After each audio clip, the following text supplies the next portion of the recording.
Just beyond the edge of our reality, entire worlds are waiting.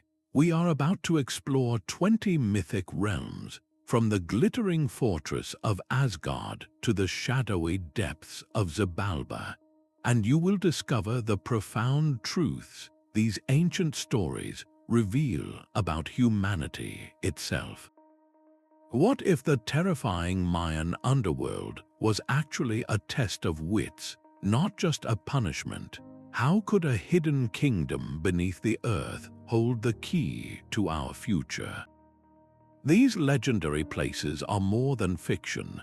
They are mirrors reflecting our collective dreams of paradise, our fears of the unknown, and our timeless search for meaning. By the end of our journey, you will see the entire tapestry of human belief woven from these otherworldly threads. What is the one mythical realm you feel must exist just beyond our sight? These are not merely locations on a forgotten map. A mythic realm is a conceptual space, a world built from belief, often described with mountains that scrape the sky or rivers that flow with forgotten memories. It exists parallel to our own, a universe away yet separated by the thinnest of veils. Its laws are not our laws. Here, a day can last 1,000 years, and a single word can reshape the landscape. These are the domains of gods, spirits, and monsters, the stages for cosmic battles and the final, silent resting places for souls. They are archetypal landscapes that give tangible form to our most profound questions about life, death, and what lies beyond. Think of them as the ultimate otherworld, where the impossible is not just possible, but it is the daily reality. This definition unlocks the true power these places hold over us. They are the mirrors in which we see our deepest fears and our highest hopes reflected back. And to see that mirror in action, we journey now to a realm forged in fire and ice, a place of towering walls and immense power. This is Asgard, the shimmering fortress of the Norse gods. High in the shimmering branches of the great world tree Yggdrasil, Asgard's walls rise against an endless sky. This is no gentle paradise of soft clouds, but a celestial fortress of immense power and daunting splendor. Guarded by the watchful gods, the Aesir, its most famous landmark is the Bifrost, a burning rainbow bridge that connects this divine realm to our own world.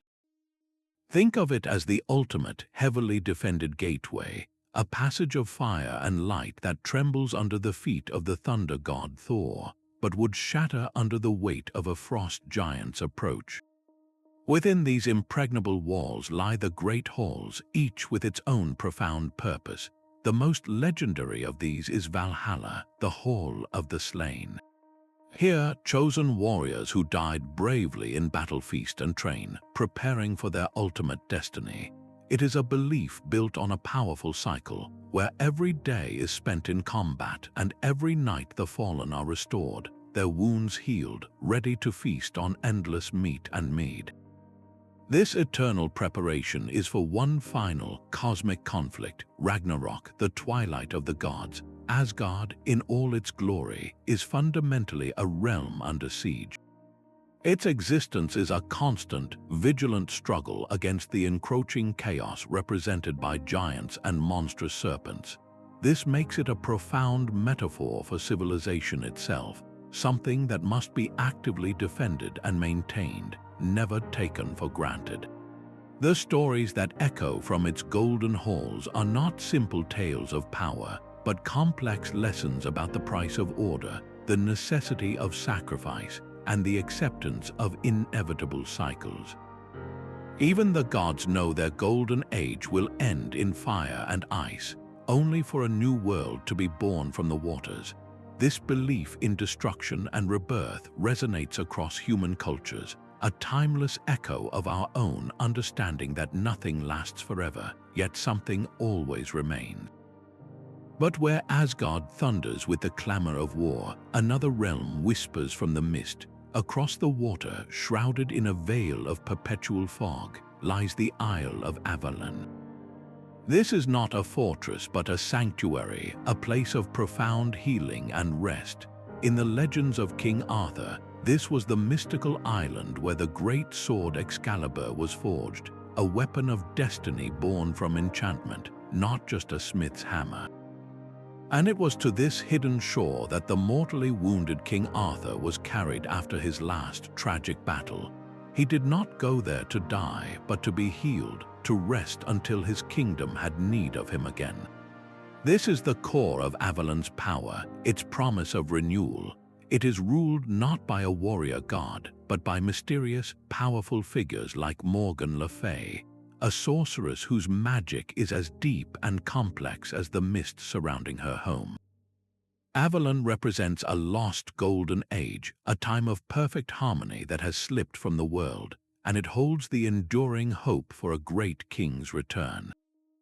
This island stands in perfect contrast to the masculine, warlike energy of Asgard. One realm prepares heroes for an ultimate battle, the other offers a quiet harbor for a wounded king to mend. Together, they show the full spectrum of human yearning, the need for both glorious struggle and the deep, healing peace that must follow. And this journey from strife to solace takes us from these gentle mists to a much more demanding and perilous destination, a place where every step is a test and every breath could be your last. While Avalon offered a quiet harbor for a wounded king, the ancient Greeks envisioned a far more public and glorious reward for a life well lived. Their underworld was a tiered system of judgment, a cosmic sorting of souls, and at its absolute peak lay Elysium. This was not a gloomy cavern of shadows, but a paradise of eternal spring, bathed in a soft, golden light that never faded. Here, the air itself was said to be sweeter, and the fields stretched into a peaceful, shimmering horizon. The souls deemed worthy, the great heroes and the exceptionally virtuous, did not simply rest. They spent their eternity in a state of perfect, joyful activity, engaging in the athletic games, philosophical debates, and musical pursuits they had loved in life, but now free from any pain, sorrow, or the relentless toil of mortal existence. This was the ultimate incentive, a divine promise that shaped the very fabric of Greek culture. To strive for arete, for excellence in both mind and body, was not just for fleeting fame. It was a pursuit that could literally secure you a place in the fields of the blessed.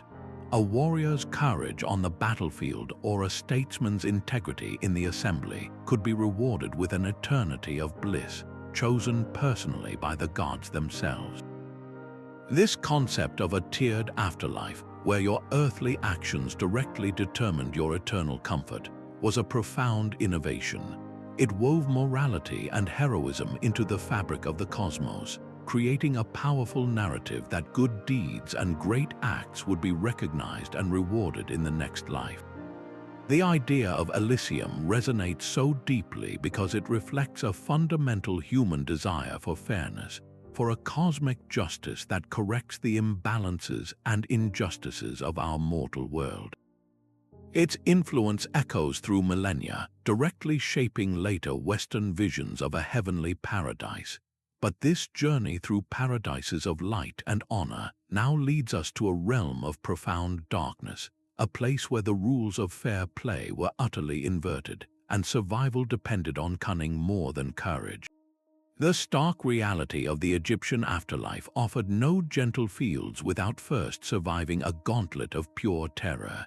This was the Duat, a sunless, cavernous underworld that was less a destination and more a brutal, 12-hour obstacle course for the soul.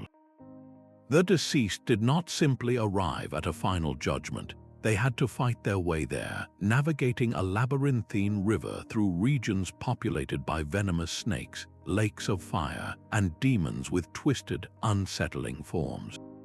Each hour of the night brought new, unimaginable horrors, and the only protection was a detailed guide, the Book of the Dead, filled with spells to pacify monsters and passwords to unlock gates. The entire harrowing journey was a prelude to the ultimate moment of truth, the climactic event that would determine the soul's eternal fate. That final test was the weighing of the heart. In a grand, silent hall, the deceased's heart, the seat of their intellect and morality, was placed on a giant golden scale. Its counterweight was not a lump of metal, but the single, delicate feather of Maat, representing truth, justice, and cosmic order. The god Anubis would carefully adjust the balance, while the ferocious goddess Ammit, part lion, part hippopotamus, and part crocodile, waited nearby, her jaws open in anticipation. If the heart, heavy with lies and wrongdoing, sank lower than the feather, the soul had failed. Ammit would devour it immediately, resulting in a second, permanent death, a complete annihilation of the self. But if the heart was as light as the feather, if the deceased had lived a life in harmony with Maat, they were declared true of voice. They would be led by the falcon-headed god Horus to meet Osiris, the lord of the Underworld, and granted access to the field of reeds. This celestial paradise mirrored the ideal Egyptian life, a lush, eternal version of the Nile Valley where souls farmed abundant fields in a state of perfect peace.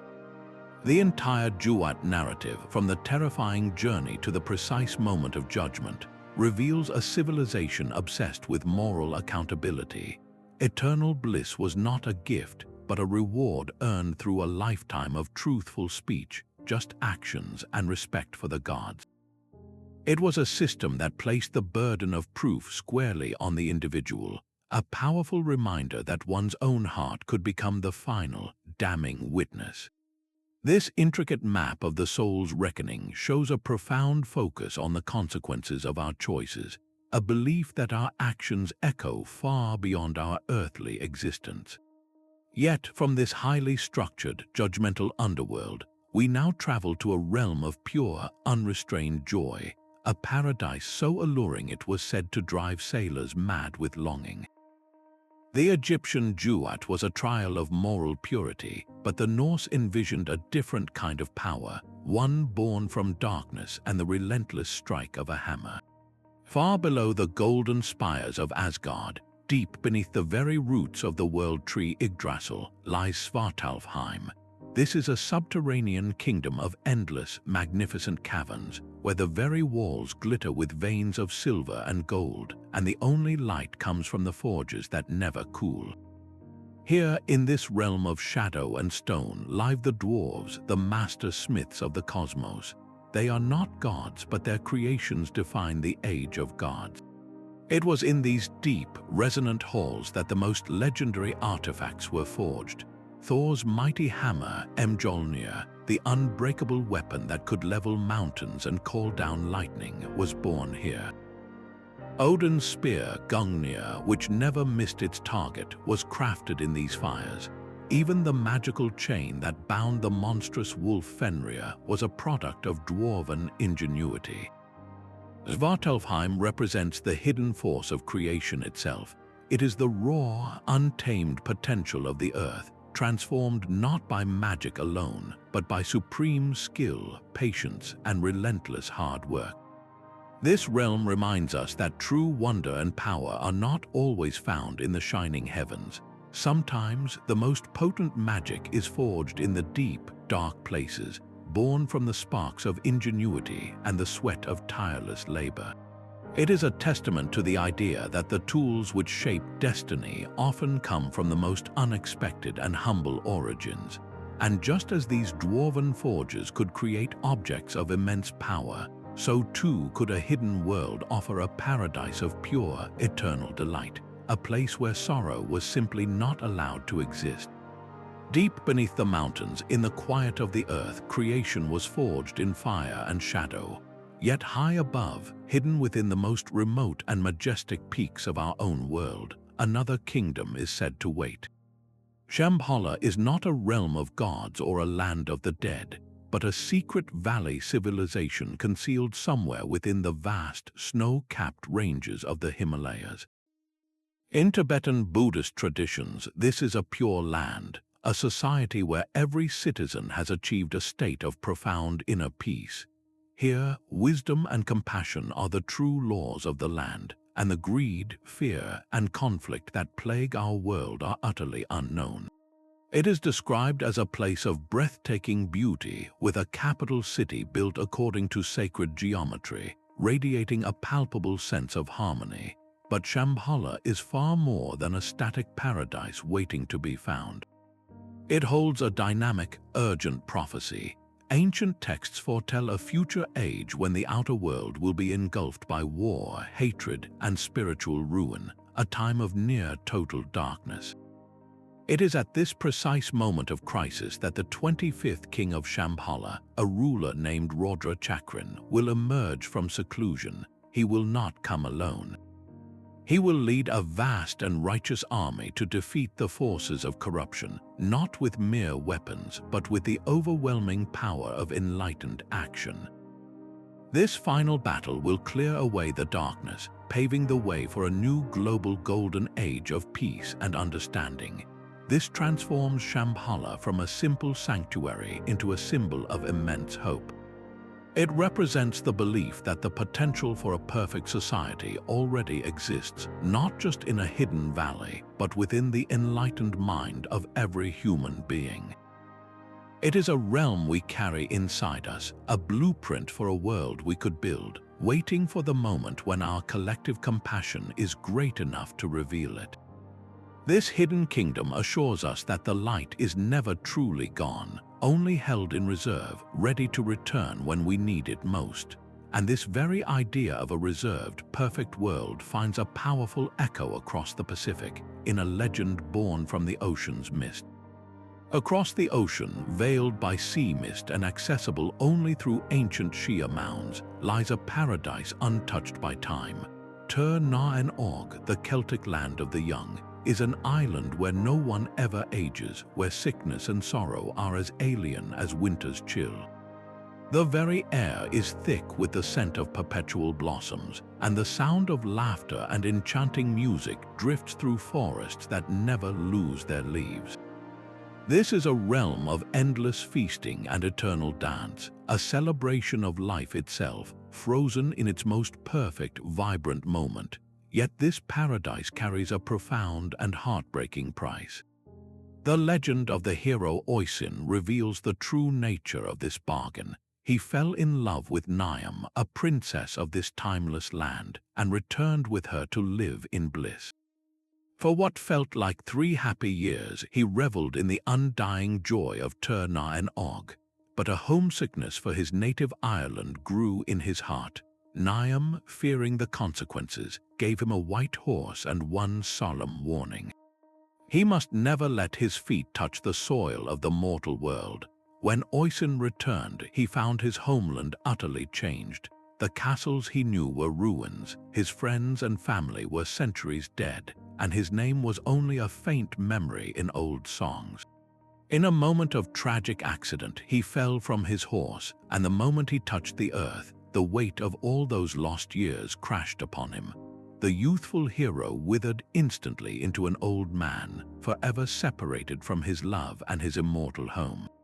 This story resonates so deeply because it captures the ultimate human dilemma.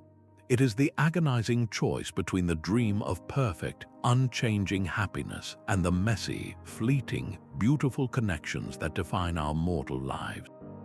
Tir na an Og offers an escape from decay, a solution to our deepest fear of loss, but at the cost of everything we have ever known and loved. It is a poignant reflection on whether eternal youth is truly a gift, or if the very things we wish to escape time, change, and even sorrow are what give our lives their precious meaning and weight. The heart-wrenching choice between Tir na an Og and mortal life reveals a deep longing for a time before such choices were even necessary.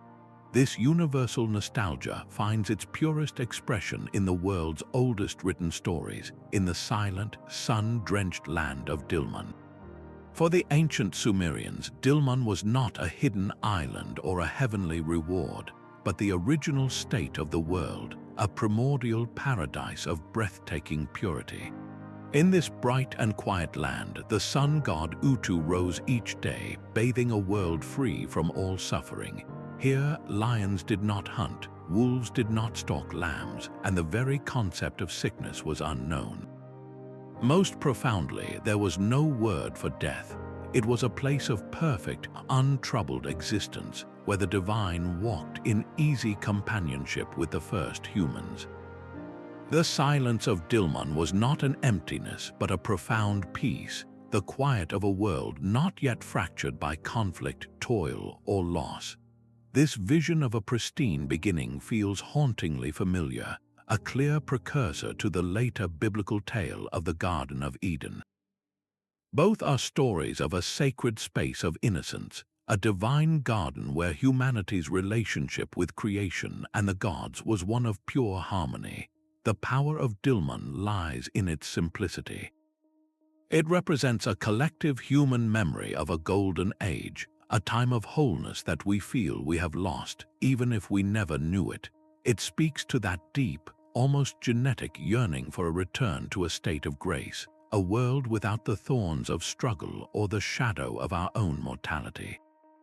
This dream of a perfect beginning, however, would soon be tested by a far more demanding vision of the afterlife, one that required not just innocence, but unwavering courage in the face of terror. The silence of Dilmun's paradise shatters in the dripping, suffocating darkness of Xibalba. This was the Mayan Underworld, a name that translates chillingly to the place of fright. Forget a simple realm of shadows. This was a sentient, malevolent maze of decay and psychological terror. Imagine a vast, subterranean city of interconnected houses, each one a specialized chamber of pure dread. There was the House of Gloom, a place of impenetrable blackness, the House of Cold, where a frigid wind carved the very soul, the House of Jaguars, filled with prowling, spectral beasts, and the House of Bats, with blades attached to the creatures whirring through the air. The rulers of this horrific domain were the death gods, the lords of Xibalba. They were not impartial judges, but capricious, cruel tricksters who delighted in torment. Their favorite pastime was to summon mortals to their ball court, challenging them to a game that was always rigged, a certain prelude to a gruesome death, followed by sacrifice and display as a warning trophy. This realm is a stark, visceral expression of the raw fear of death itself, the terror of the unknown that awaits in the void. It presents the afterlife not as a judgment or a reward, but as an active, hostile trial that must be survived. Yet within this bleakest of visions lies a profound and empowering message, a lesson delivered by two legendary heroes. The Popol Vuh, the great epic of the Maya, tells of the hero twins Hunahpu and Xbalanque. After their father and uncle were defeated and killed by the lords of Xibalba, the twins willingly descended into the darkness to confront the gods of death. They did not prevail through brute force. They were outsmarted, trapped, and tested in the very houses of horror. But each time they used their wits, their resilience, and their supernatural cleverness to turn the traps against their creators. They survived the House of Gloom by using a firefly for light. They outplayed the death gods at their own ball game. They even allowed themselves to be sacrificed and burned, only to miraculously resurrect themselves more powerful than before. In their final, masterful act of trickery, they performed a dancing ritual for the lords, then sacrificed one another and returned to life. When the awestruck death gods begged to experience this magic themselves, the twins gladly obliged but left them permanently dead, breaking their power forever. The story of the hero twins transforms Xibalba from a simple pit of despair into a narrative of ultimate empowerment. It teaches that the greatest weapon against the darkness, whether in the underworld or in our own lives, is not mere strength but intelligence. It is the courage to face your fears head-on, to use your wits when all seems lost, and to understand that even the most terrifying forces can be outmaneuvered. Xibalba reminds us that the journey through darkness is a test, and that with resilience and cleverness we can emerge victorious. The hero twins conquered Xibalba with cleverness, but the quest for a perfect world required no struggle at all. Far to the north, beyond the reach of winter's icy breath, the ancient Greeks envisioned a paradise untouched by sorrow or decay. This was Hyperborea, the land beyond the north wind. Imagine a place where the sun never set, bathing a landscape of eternal spring in a perpetual golden glow.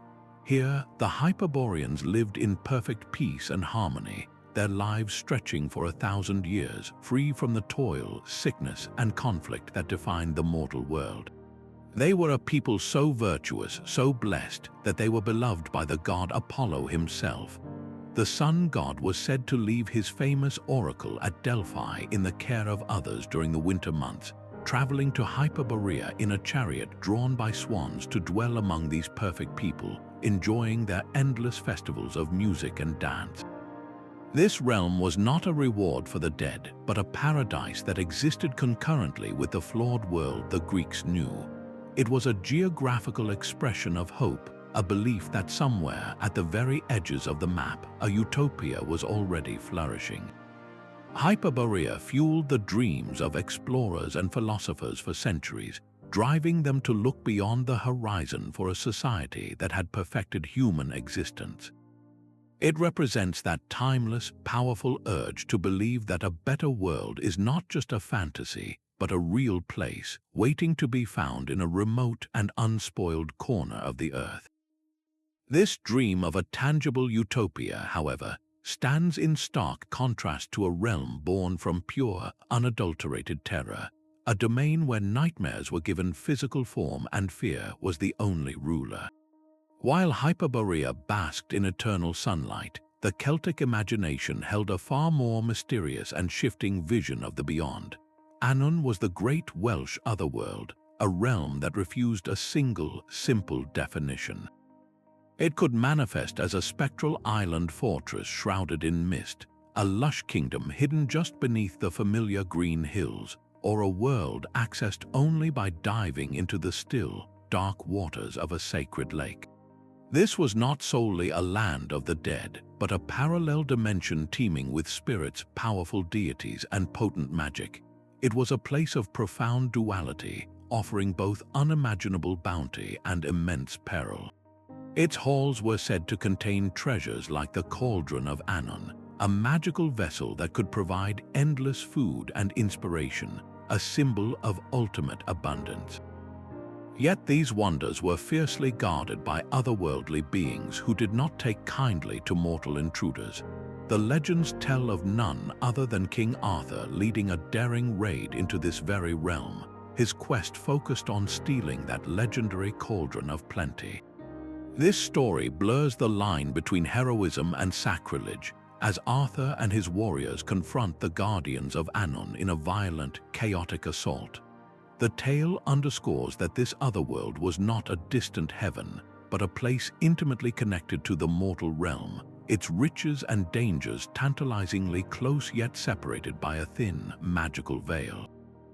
Annwn represents a Celtic understanding of the cosmos where the boundaries between life and death, the ordinary and the magical, were porous and constantly negotiated.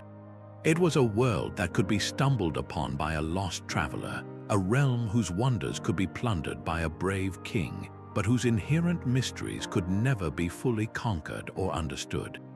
This view of the otherworld as a nearby, enigmatic reflection of our own reality suggests that magic and the divine were not remote concepts, but forces interwoven with the very landscape of daily life. The shifting mists of Annwn held both treasure and terror, but the Japanese underworld offered only a single, somber truth. Yomi is the land of gloom, a subterranean realm of foul stagnation where all souls, regardless of their virtue in life, are destined to descend. In the ancient Shinto belief, this is not a place of fiery punishment or joyful reward, but a colorless, polluted existence of eternal decay. The very air is thick with the stench of death, and the landscape is a formless, dark sludge, a stark and absolute contrast to the vibrant, pure world of the living above. This vision of the afterlife hinges on a powerful concept: ritual impurity. Death itself was seen as the ultimate form of defilement, a spiritual contamination so profound that it required strict separation. Once a soul entered Yomi and partook of its food, the transformation was permanent and irreversible. This is perfectly illustrated by the heartbreaking myth of the creator gods Izanagi and Izanami. After his wife Izanami died giving birth to fire, a grief-stricken Izanagi journeyed into the depths of Yomi to bring her back. He found her in the shadows, but she warned him not to look at her. Overcome with desperation, he lit a torch, and the flame revealed her body in a horrifying state of advanced decay, swarming with maggots. Shocked and terrified, Izanagi fled, while a humiliated and furious Izanami sent hideous hags and an army of thunder demons to chase him.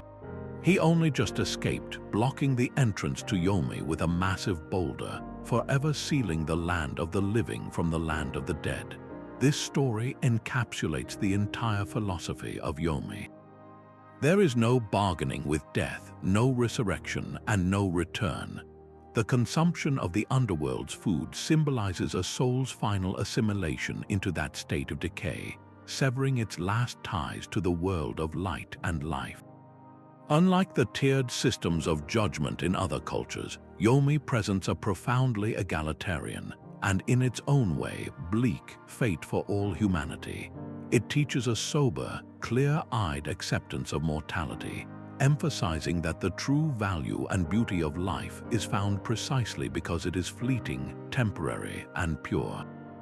This focus on honoring our brief, vibrant existence rather than dwelling on a shadowy afterlife gives the realm of Yomi a unique and poignant wisdom.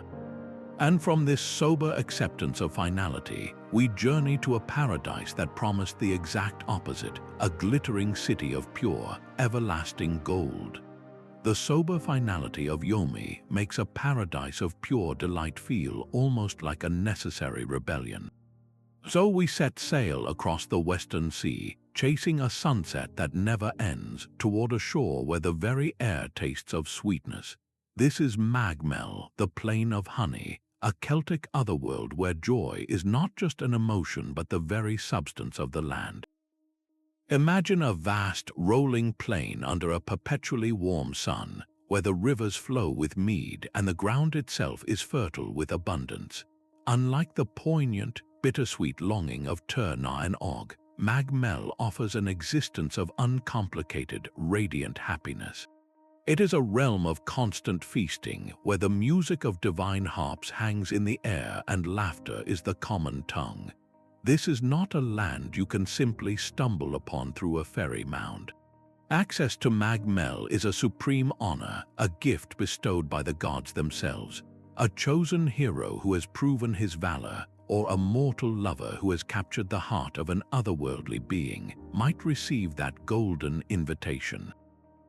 They are taken across the sea in a shimmering boat, leaving the mortal world and all its sorrows behind forever, to join an eternal celebration. Mell embodies a fantasy so potent it almost defies belief, the dream of a reward utterly free from consequence. There is no hidden curse, no price to be paid later, no homesickness that can poison the well of bliss. It is the human yearning for pleasure and abundance, for recognition and love, crystallized into a perfect, everlasting realm.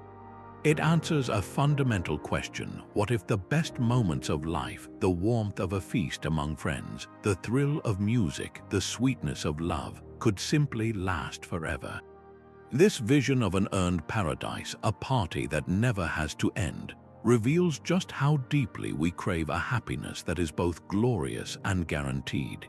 Yet, for all its golden allure, this celebration of the senses stands in stark contrast to a realm built on an entirely different kind of power, a kingdom where every thought is heard and every secret is laid bare.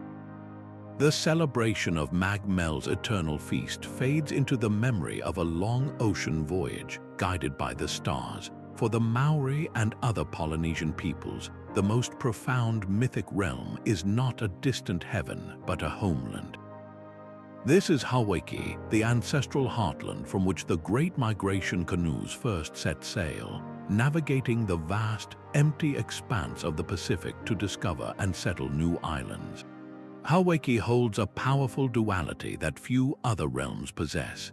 It is a physical place, a point of origin remembered in genealogies and chants, the soil from which life and culture first sprang. Yet it is also a metaphysical realm, the sacred destination to which the soul returns after death, completing the great circle of existence. This connection makes the spiritual deeply personal and historical. The stories of the ancestors who departed Hawaiki are not just legends, they are the very bedrock of identity, tales of immense courage that link every generation back to a specific hallowed point on the map. Hawaiki transforms the concept of a mythic realm into a living compass. It is a spiritual and cultural map woven from the waves, the wind, and the stars, guiding a people to understand not only where they are going in the afterlife, but more importantly, where they have come from. It grounds celestial belief in the tangible, awe-inspiring achievements of human exploration, teaching us that our most sacred stories can be etched not just in the constellations above, but in the courageous journeys across the ocean that define who we are. This deep connection to a guiding homeland stands in stark contrast to a realm born from pure imagination, a kingdom built not on history, but on the limitless power of the mind itself. The ancestral compass of Hawaiki points toward a tangible past, but some realms demand we travel in the opposite direction, straight down into the Earth's deepest heart.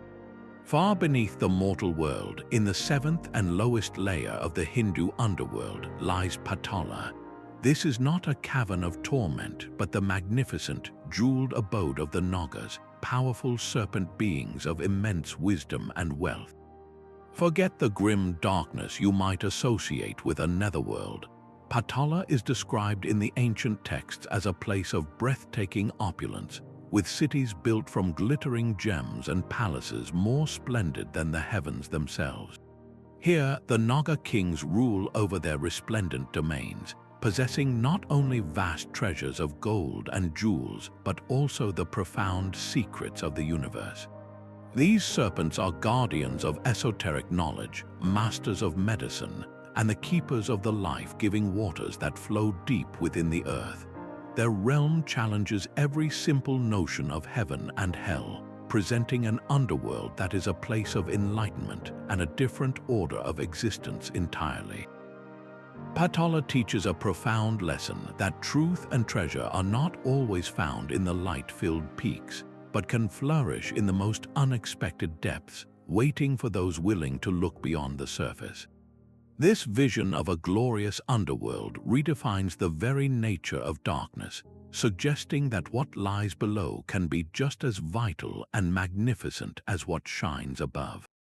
The radiant opulence of Patala's underworld finds its celestial mirror high in the shimmering branches of the world tree.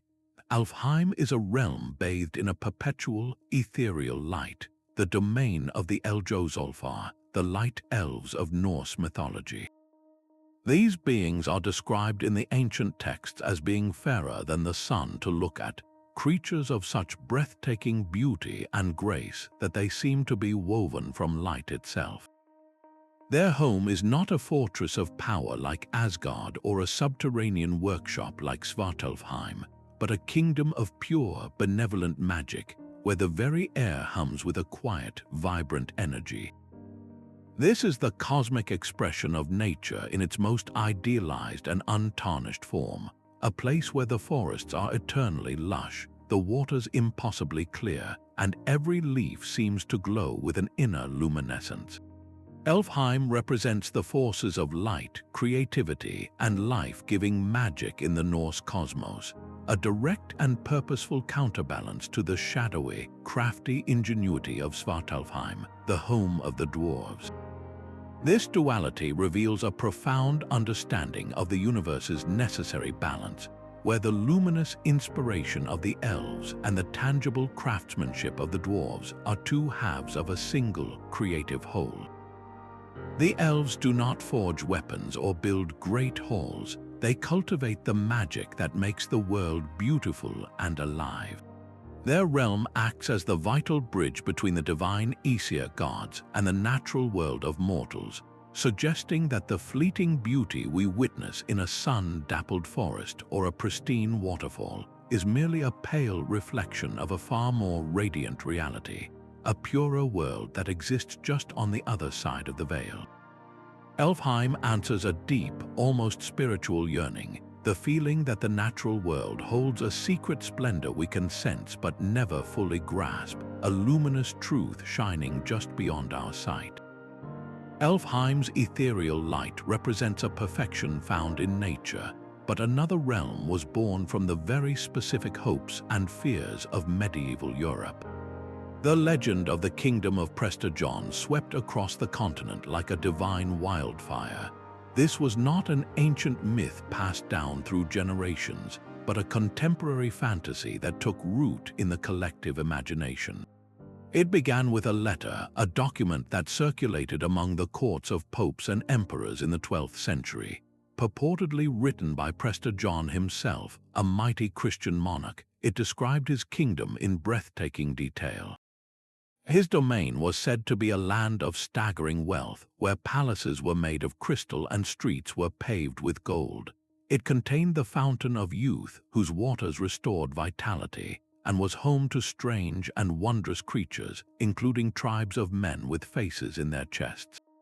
But the most compelling part of this legend was its ruler. Prester John was a priest-king, a figure of immense spiritual and military authority who commanded 72 kings as his vassals. For Europeans embroiled in the grueling, often losing battles of the Crusades, this was more than a fairy tale. It was a geopolitical fantasy come to life. Here was a powerful Christian ally, imagined to be lurking behind the lines of their Islamic foes, ready to launch a second front and rescue Christendom. The kingdom's supposed location shifted with the maps, first placed in the heart of Asia, and later, as knowledge of the world grew, moving to the depths of Africa. This malleability allowed the dream to persist for centuries, driving real-world exploration. Monarchs and popes sent emissaries east and south, their missions fueled by the dual goals of trade and discovery, but always with an eye out for the glittering spires of Prester John's domain. This realm shows us how a myth can be crafted from urgent political and religious desire. It was a promised land built not on ancient archetypes, but on a very modern need for a savior, a symbol of hope so powerful it compelled men to venture into unknown lands, searching for a reflection of their own deepest yearning for deliverance and divine favor.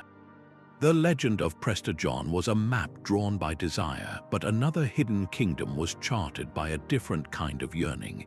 Agatha proposes a world inside our world, a vast subterranean realm hidden within the Earth's hollow interior.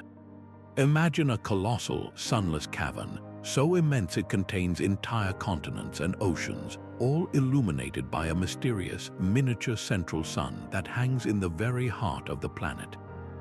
This is not a dark underworld of spirits, but a thriving physical kingdom, home to an ancient and technologically or spiritually advanced civilization. The people of Agatha are often described as the descendants of a lost race, possessing wisdom and power far beyond our own, living in perfect harmony while we on the surface struggle with war and scarcity. This compelling idea, popularized in 19th and 20th century esoteric traditions, suggests a radical unification of all mythology.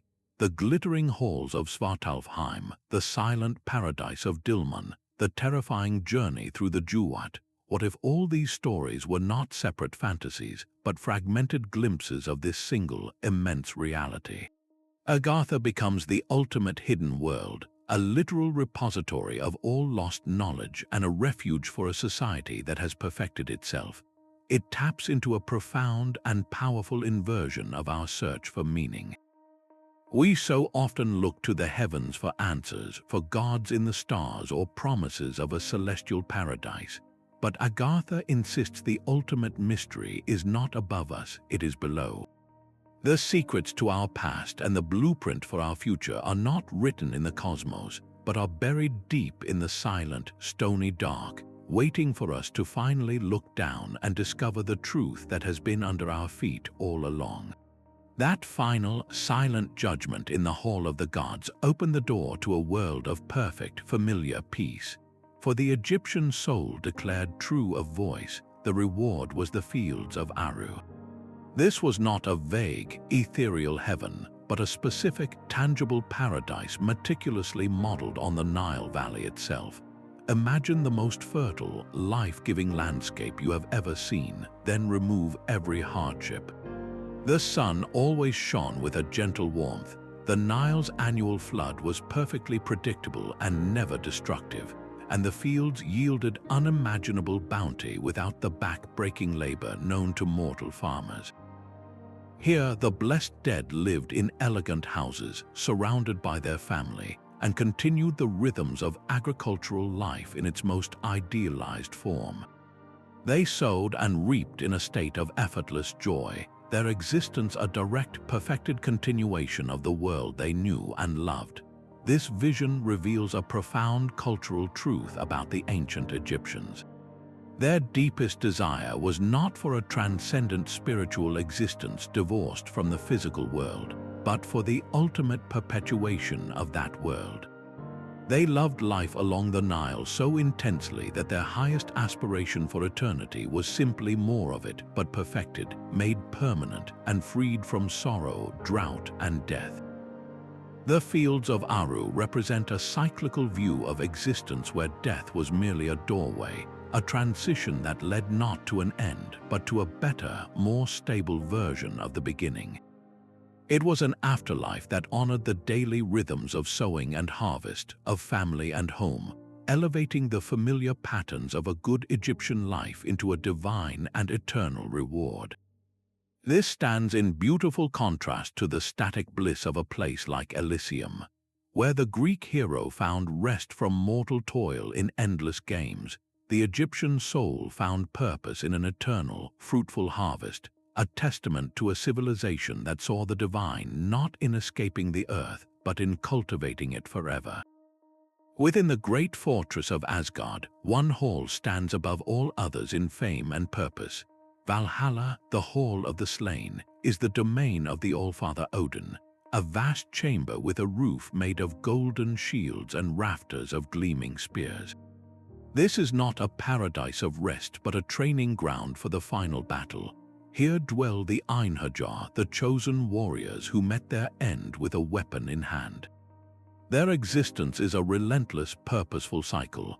Each day, they arm themselves and clash on the great fields outside the hall, testing their strength in epic, glorious combat.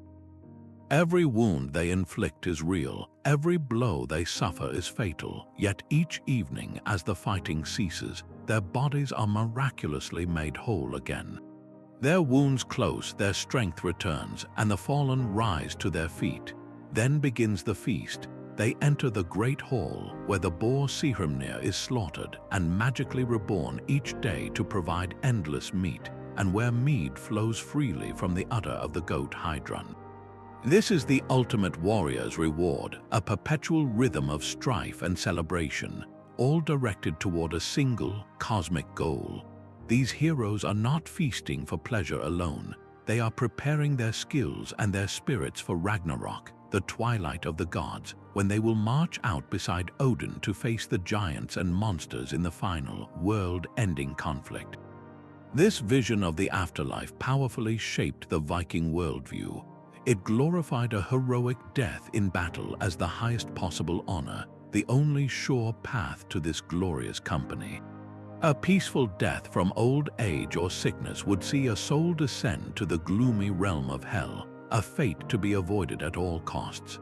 This belief forged a culture that prized courage, strength, and defiance in the face of certain doom. Valhalla embodies the profound Norse ideal that meaning is not found in comfort or a peaceful end, but in the struggle itself, in a life and death dedicated to a purpose greater than oneself.